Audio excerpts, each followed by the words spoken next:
नगर सिधै गयो साली नदी। यो साली नदी यहाँ हो है। नगरको हो यो नगरको हुसुली केही देखेको छैन नगरकोटमा। हेलिकप्टर के बोकेर ल्याएको यही बाटो हुँदैछ। यतै छ 114 किलोमिटर पार गरेर हामी तातो पानी नुहाउन आइसकेको छु। टिकट पनि काटिसकेँ। आउने भनेको तिमीलाई रोइ हाल्नु पर्छ त। हेर तिमीलाई नि बोकिदिन्छ म। Welcome to back my channel. हजुरहरूले सब्सक्राइब गर्नुभएको छैन भने चाहिँ मेरो च्यानलमा टक्कलाई सब्सक्राइब गरिदिनु होला।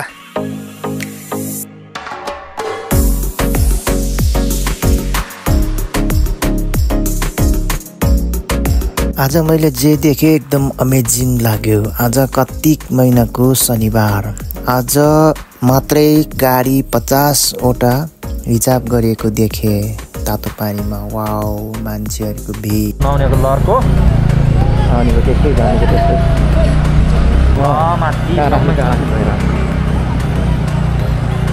यात्राको क्रममा के भयो अब हेर्दै गर्नुहोला।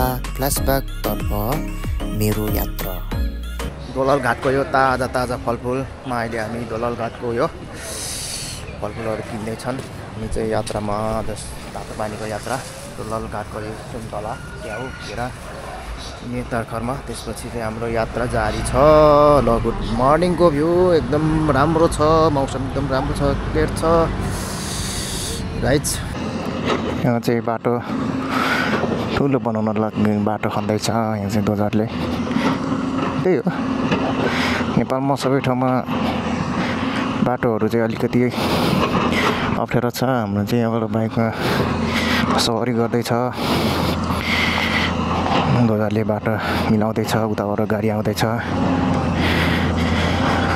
म चाहिँ यहाँको भ्यूहरू हेर्दैछु। हो माथि पनि बाटो यस्तो पहाडमा सिन्धुपाल्चोकको बाटो एकदम गाह्रो छ। एकपट्टिको रोक्दै एकपट्टिको पठाउँदै गाडीहरूलाई। त्यही हो बर्खामा अथवा धेरै ठुलो पानी पऱ्यो भने चाहिँ बाटो चाहिँ सावर गर्न एकदम गाह्रो हुन्छ। यहाँको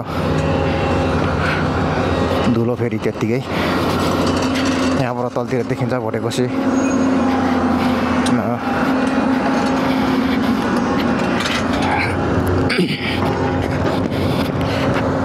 टाढो गाडी आउँदैछ टक्क लगाएर। आयो ल। ए मलाई पनि बाटो देऊ न हौ, धुलो नउडाउ। ए कस्तो धुलो उडाएको यार। ए गाडीलाई जानु दिउँ, त्यसपछि चाहिँ म जान्छु। सर अब चाहिँ यात्रा गर्न मजा आउँदैछ। बिस्तारै मौसम खुल्दैछ। बोटेकोसी पनि क्लियर देखिएको छ। एकदमै रमाइलो यात्रामा सिन्धुपाल्चोक तातो पानी। अहिले हामी आइपुग्यो खाडी चौर बजार। यहाँबाट माथि जान्छ चरीकोट खाडी चौर बजार। किन्ने हो माथि जाडो होला नि त, फेरि किन्नु पर्यो।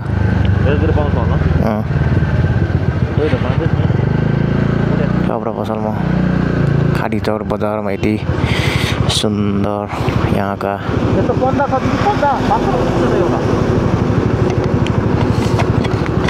हातमा लाउने पन्जा कति 100 मात्रै भन्यो। जुरे पहिरो यहाँ चाहिँ पहिला 72 घन्टासम्म खोला थुनिएको ठाउँ होइन त यो। 72 घन्टासम्म निरन्तर खोला थुनिएर जुरे पहिरो हो। बाटो त्यस्तो छ, हालत यस्तो छ। हेर यो सानो बाटोमा यस्तो यार। यहाँ माथिहरू पनि पहिरो आउँछ, तल यस्तो गाह्रो छ। सानो बाटोमा पहाडै पहाड, भिड, वन जङ्गल।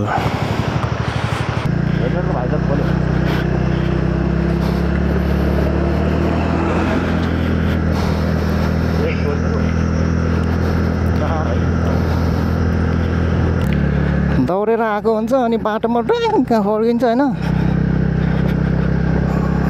अनि बल्लमा फेरि स्लिप खाइहाल्छ क्या।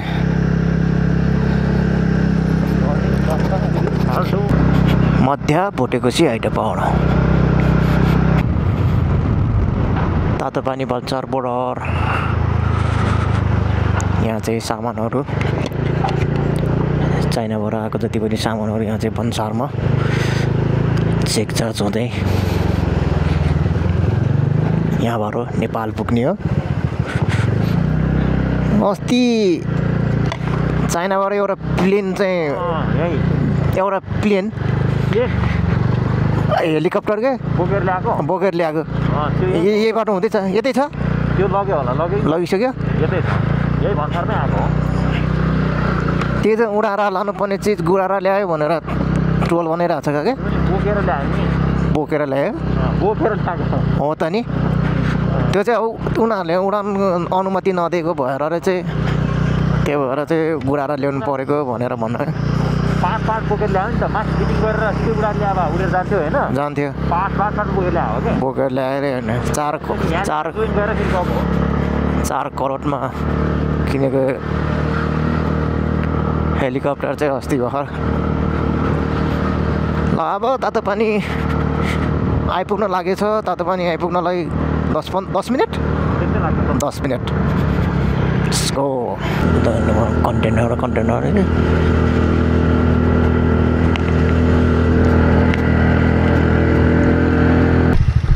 आइपुग्यो 10 किलो चेकपोस्ट भन्ने ठाउँमा अहिले अनि 10 किलोमा आइपुगेछ। ल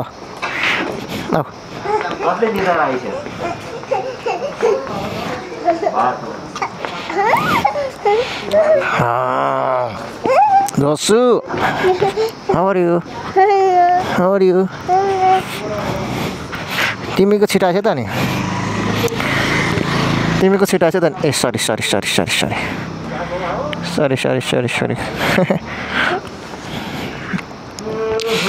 बोल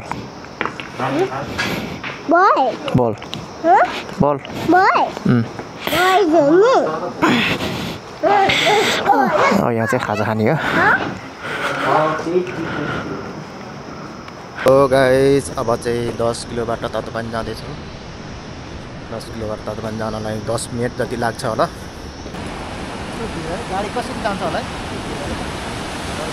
जानु पनि डरै लाग्छ।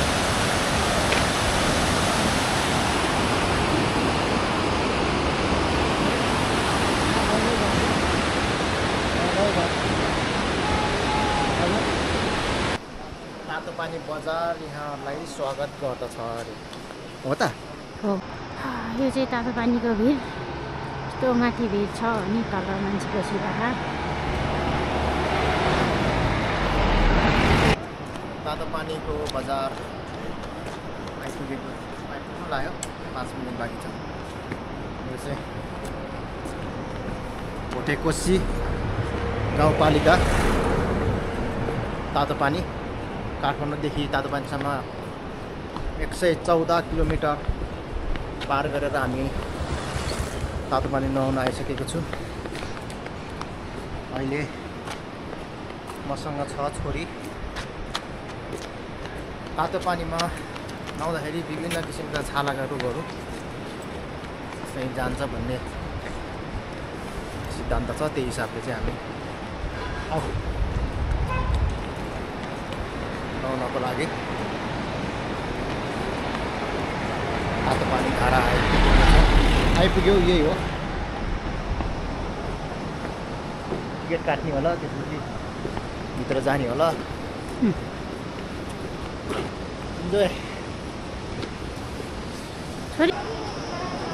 तातोपानी धारा जाने बाटो बिहान 5:30 AM देखि बेलुका 7 PM टिकट सुरु। टिकटको मूल्य चाहिँ 50 रुपियाँ भनेको छ। यहाँबाट चाहिँ टिकट काटेर चाहिँ तलतिर जानुपर्ने छ। नुहाउनको लागि साबुन पनि किनिसकेको छ। अब टिकट पनि काटिसकेँ मैले। अब चाहिँ तल तातोपानी नुहाउनको लागि 6 वर्षभन्दा अगाडि पनि म यहाँनिर आएर चाहिँ तातो पानीमा नुहाएको थियो। अहिले चाहिँ 6 वर्षपछि फेरि तातो पानीमा आउँदाखेरि धेरै किसिमको डिफ्रेन्टहरू देखेँ। यो घरहरू बनेको थिएन पहिला, अहिले चाहिँ अलिकति एडभान्स तरिकाले बनाएको रहेछ होइन। यहाँनिर अलिकति राम्रो पर्यटकीय क्षेत्र पनि हो, त्यसैले चाहिँ यहाँनिर चाहिँ अलिकति राम्रो सुधार गरिएको रहेछ। त्यही भएर यहाँ चाहिँ तातो पानीले नुहाउँदाखेरि चाहिँ छाला सम्बन्धी रोगहरू चाहिँ सफा हुन्छ, जान्छ, छाला सम्बन्धी रोगहरू चाहिँ निको हुन्छ भन्ने एउटा सिद्धान्त छ, एउटा धार्मिक आस्था छ। त्यसैले चाहिँ यहाँनिर प्रायः जसो पर्यटकहरू नेपाली विदेशी सबै खालका मान्छेहरू चाहिँ यहाँ तातो पानीमा नुहाउनको लागि मान्छेहरू आउँछन्। तातो पानीमा नेपाली पनि यहाँ इन्जोय गर्दैछन्। हामी पनि नुहाउने हो, सबैजना मान्छेहरूको भिडभाडै छ, हामी पनि नुहाउने हो एकछिनमा। त्यसको लागि चाहिँ लेट्स गो अब तलतिर।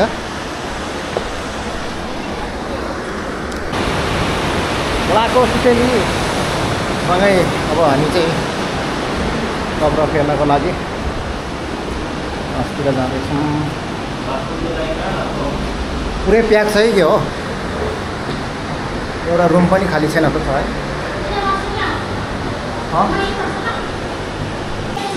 नुहाउने भनेको तिमीलाई रोइहाल्नु पर्छ त, हेर रोएको नुहाउने भनेको। अब यहाँ नुहाउने तातो पानीमा पुरा भिआइपीमा हुँदैछ।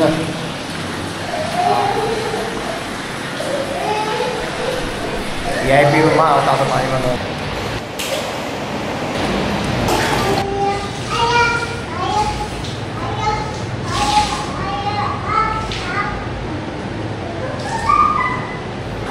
बाहिर नुहाइसकेर बाहिर निस्किने क्रम बाहिर निस्किन्छ। यहाँ तातो पानीमा नुहाउनेहरूको भिडभाड छ, एकदम धेरै भिड छ मान्छेहरू, कति धेरै मान्छेहरू आइरहेको छ। अहिले चाहिँ यहाँको निकायले चाहिँ एकदमै व्यवस्थित गरेको रहेछ, स्विमिङ गर्दै नुहाउन पाउने व्यवस्था राखेको रहेछ। मान्छेहरूको कति भिडभाड छ, आउने क्रमहरू पनि त्यतिकै जारी छ।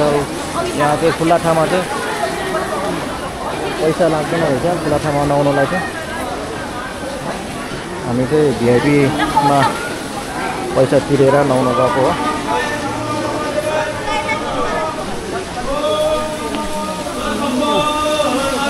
तातो पानीमा नुहाउँदा विशेष गरेर चाहिँ यस्तो गरेर तातो पानीमा नुहायो भने चाहिँ एकदम छाला सम्बन्धित रोगहरू जान्छ भनेर चाहिँ यहाँ चाहिँ भिडभाड नुहाउने मान्छेहरू कति भिडभाड हुन्छ यहाँ मान्छेहरू। यो महादेवको मूर्ति पहिला पनि थिएन, यहाँ यस्तो व्यवस्थित गरेको थिएन, अहिले चाहिँ धेरै व्यवस्थित गरेको रहेछ। यहाँ चाहिँ एकदमै रमाइलो लाग्यो, एकदमै आनन्द लाग्यो, एकदमै मन पर्यो यो ठाउँ चाहिँ।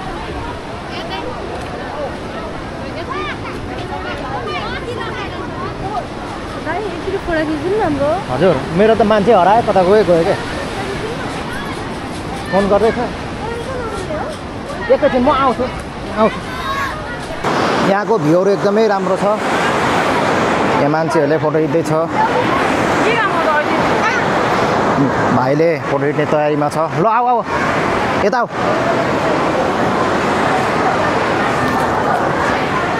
तातो पानीको विशेषता यही हो। ल भोटेकोसी गाउँपालिका तातो पानी यहाँ काठमाडौँबाट 114 किलोमिटर हिँडेर हामी यहाँ आइपुगेको छ। ल अब फोटो खिच्ने जाने। ल भाइले चाहिँ फोटो खिच्ने क्रममा जारी छ। भयो अब यतापट्टि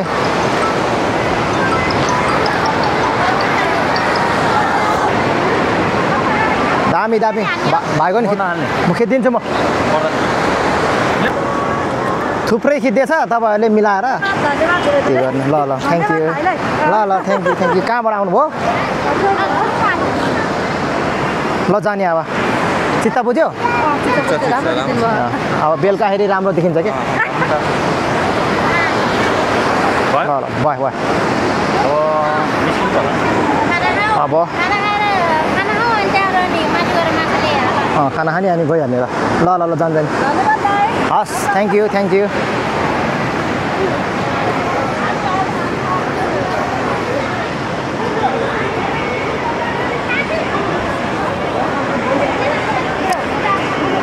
तिम्रो ज्याकेट पनि बोकिदिन्छु यो नानी पनि बोकिदिन्छु उसलाई पऱ्यो तिमीलाई पनि बोकिदिन्छु म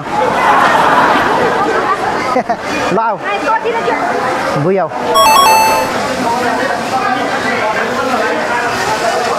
आमामा कति धेरै मान्छे नआएको यति धेरै मान्छे नआउँदो रहेछ यहाँ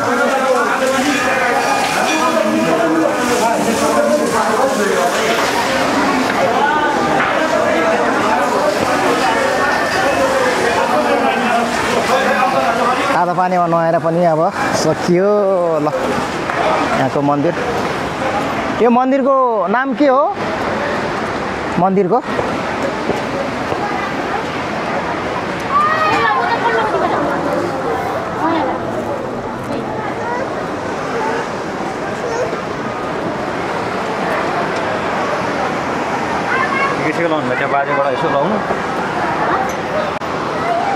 बब्बाल रमाइलो भयो आनन्द भयो एकदमै इन्जोय भयो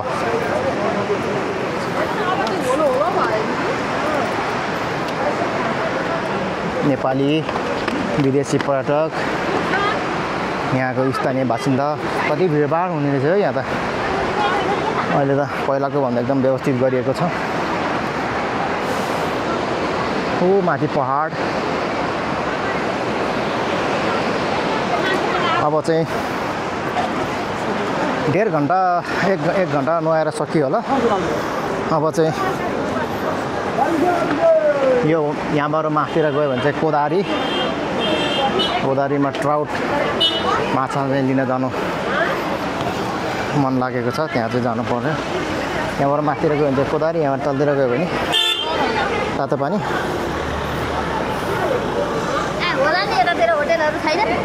तल जे देख्यो त्यहाँ यो चाहियो यो चाहियो भन्छ अहिले खाना खानको लागि हामी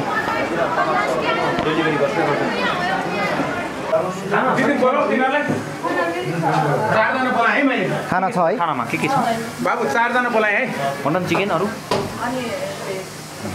चिकन छ हैन 4 जना बोलाए है मैले तीनटा चिकन है सबैले त्यही गरौँ है ल यहाँ त बिरेको छ